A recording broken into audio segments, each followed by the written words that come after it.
Elisa Calvi. Elisa. Elisa Calvi. Elisa Calvi. Petite Elisa. Elisa.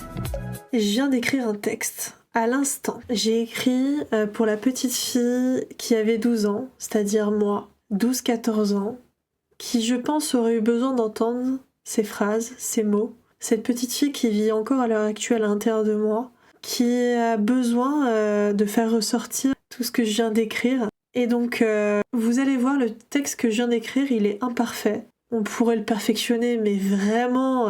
on pourrait le perfectionner. Mais j'ai décidé justement de faire de cette imperfection sa beauté et de pouvoir faire ressortir le côté naturel de ce texte. Donc c'est pour ça que je vais vous le partager sans l'avoir retravaillé une seule fois. Ça me tient à cœur et je ressens le besoin de me reconnecter à cette petite fille qui avait 12-14 ans.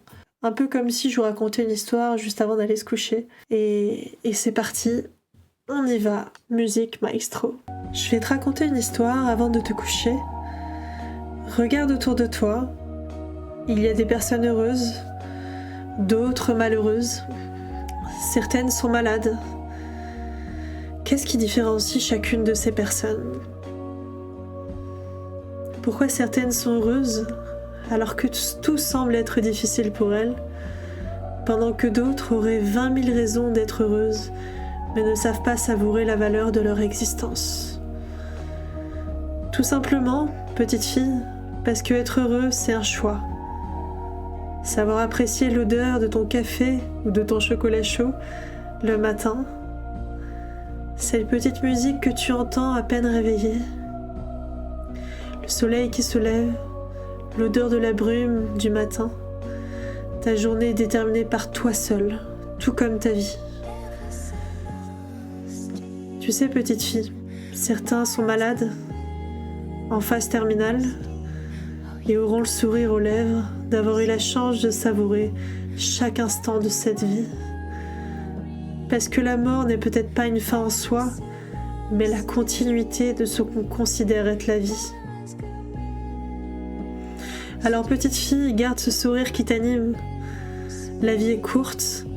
Si tu veux faire quelque chose, fais-le. On te juge déjà aujourd'hui. Et je ne peux pas t'en dire plus, mais tu verras que ton métier à venir sera atypique et peu reconnu. Alors peu importe ce que diront les gens de toi, fais-le. On t'a donné un cœur, un corps, la santé. Fais ce qui te fait vibrer jusqu'à ton dernier souffle. Ce dernier souffle qui, je te rappelle, n'est pas forcément une fin mais la suite. Tu vas traverser des épreuves, tu vas malmener ce corps vecteur de tant de souffrance pour toi. Cette prison charnelle qui va t'apporter des moments de joie. Comme celui de donner la vie, tu verras. C'est incroyable de créer un petit être humain. Un amour inconditionnel qui te fera rencontrer la folie de ne plus faire tes nuits. Tu perdras parfois un pied avec l'envie de tout claquer. Puis chaque matin en te levant, tu verras ta fille. Parce que oui, tu en auras deux. D'abord une fille, puis un garçon. Quand ils te diront « Réveille maman », en te regardant avec les yeux de l'amour, le temps s'arrêtera par la beauté et la pureté de cet instant.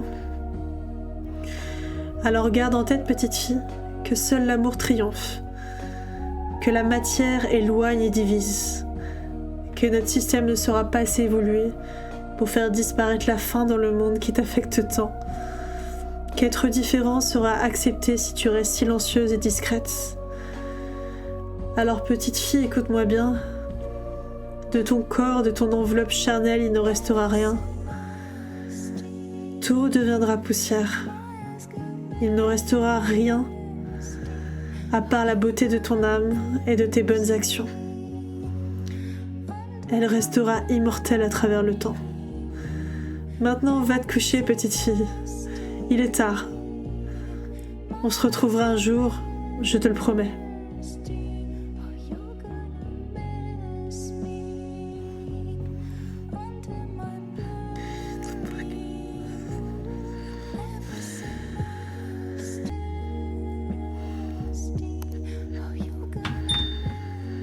Je n'ai rien à rajouter, à part merci de m'avoir écouté.